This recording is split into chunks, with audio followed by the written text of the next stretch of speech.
So NaNoWriMo starts tomorrow, and I just wanted to let everyone know that I'm very excited about it. One of the issues that I've been having lately is, I'm seeing a lot of really downer stuff online about it. Of course, it's the internet. You're going to find a lot of depressing shit.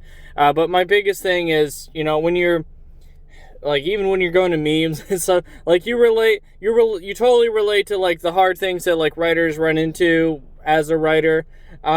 But there's one thing that we all need to keep in mind. So writing is fun. It's supposed to be fun. You're literally creating imaginary worlds and putting it physically in your hand down the road. It's awesome. You're like the god of a universe. And it's amazing. I don't know, the thing that you guys need to know that, for every success story, there are a million unsuccessful ones. And, even if you fall behind a little bit during NaNoWriMo, you need to keep in mind that even when you don't feel like doing it, there are days every year that especially week two is especially difficult for me. But, you need to do it anyways. It's like working out. Working out sucks.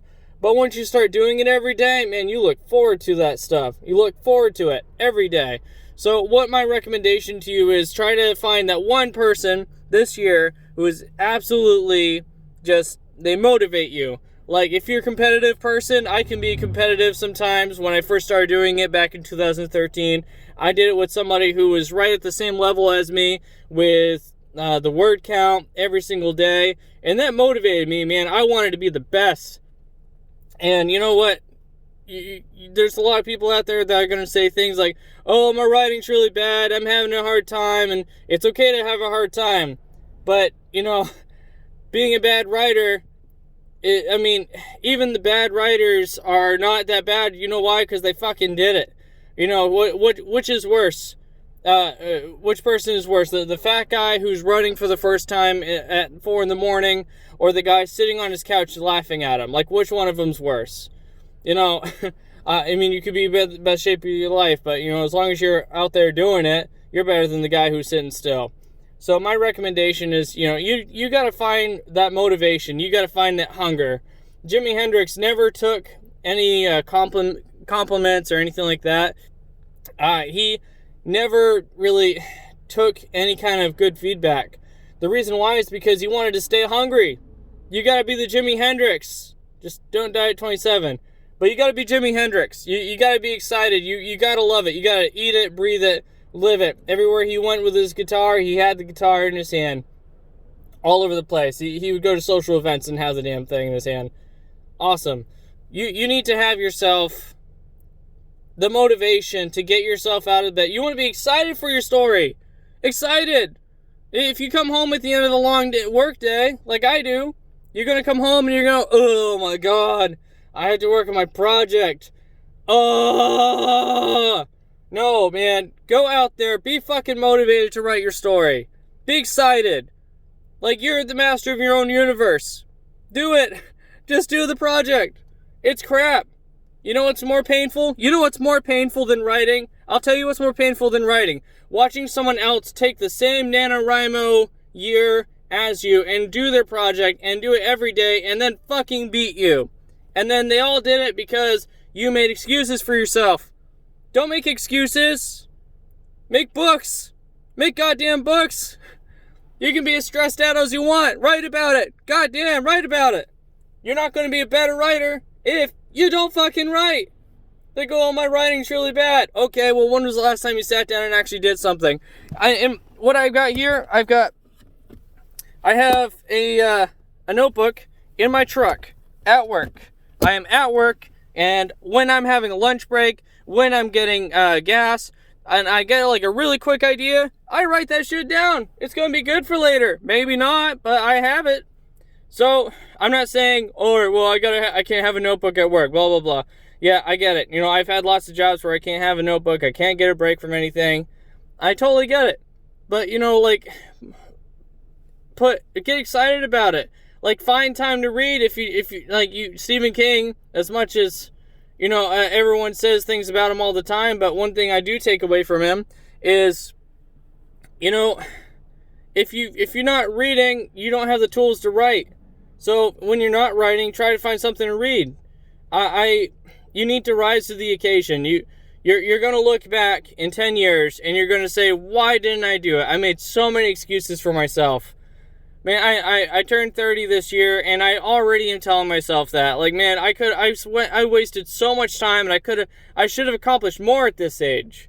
Like, I don't want to be that at 50. I don't want to be a 50-year-old person who says, yeah, I got to accomplish something that I wish I got taken care of years ago. Like, it's ridiculous. Like, you need to find yourself something that picks you up. Like, you look at memes and it says, oh, when you have to, like, write a book, and then everyone just rolls their eyes. Like, yeah, that's kind of funny, but it's funny until it's a reality for you. Your reality is whatever you make of it. So make your reality successful. Do something. Like, it doesn't even have to be the same book. Like, you don't have to write a whole book every month. I'm just saying, like, do something. Like, put down a note or two. I mean, NaNoWriMo is about writing 50,000 words. If you want to write if you want to write 50 stories that are 1,000 words long, then do that. Like, do something. And you only have yourself to blame, man. Like, it's sickening because I see so many people. So the first year that I did it, in 2013, I went to a huge NaNoWriMo meet and greet. So everybody who was doing their project in the whole city of Colorado Springs all got together. It was awesome. Man, I ran into some really intelligent people. I ran into the most talented writers that city had to offer.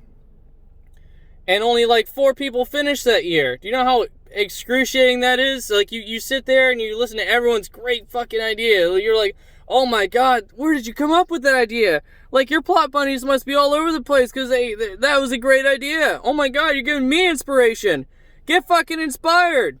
And then when you see the end of the year, everyone just kind of goes into a little hidey hole and they work on their projects or don't. And at the end, you and like 3 other people published, and there's all these amazing ideas that are just going to waste.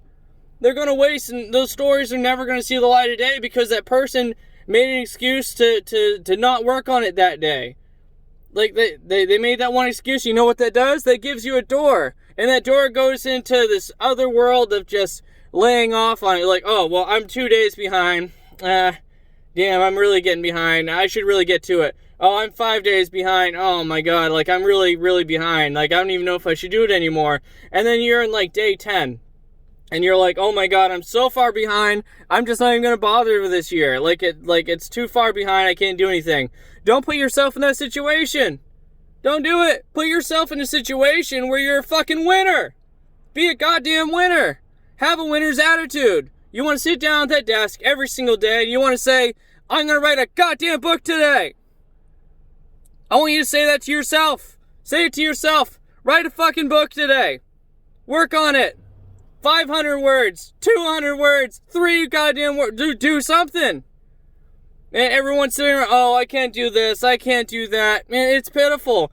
That's toxic. That puts you in a brain wave that it's just fucking static. You don't tune into static, listen to fucking words, man. Do it. Do something.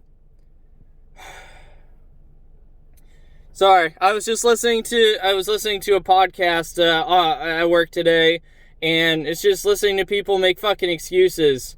Like things like, oh, well, I can't do it because of this. I can't do it because of that. Make the time for it. People who work out, make time for it. Even if it's at 4 a.m. Do something about it. I'm going to fucking win this year. I'm going to win. I'm going to win this year. And my book, you know what my book's about? Fucking dragons and pirates and airships and shit like that. Like, that's fucking weird. And I love it. I love weird shit. Write your book. Write your goddamn book. Find someone who motivates the fuck out of you every single day and write your goddamn book. Motivate yourself. And if you don't motivate yourself, motivate other people. It's contagious. You know what else is contagious? Oh, I can't do my book. You know what? It's hard. Yeah, writing a book is goddamn hard. And that's why you're a fucking amazing person. That's why you're better than everyone else. Because you fucking set the fucking bar. Ugh. Set the bar. Write your book. Motivate yourself. Motivate other people. Be excited about your project. Like when you come home, don't fucking grieve over what you have to do. Be excited about the adventure that you're going on. For me, writing is therapy. If I didn't have writing, I wouldn't have anything else. That's why I'd be very traumatized if I lost my fingers. But I'm not getting into that. I'm going to write about that. I'm probably not today, but you get what I mean. NaNoWriMo starts tomorrow. Get on your project. Work on your project. Get fucking psyched. Like, oh, well, my project's okay, but I need this. Oh, you need help with your project?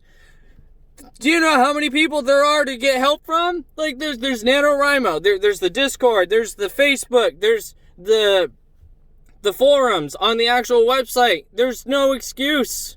Work on your project. I'm fucking rooting for you. Let me know what your projects are. I can't wait.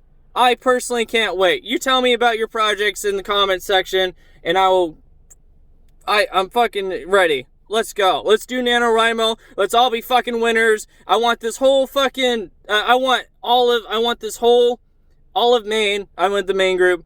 I want all of Maine to do all of their projects. Let's set an example for the rest of the goddamn world. Okay, guys? Love you. Bye.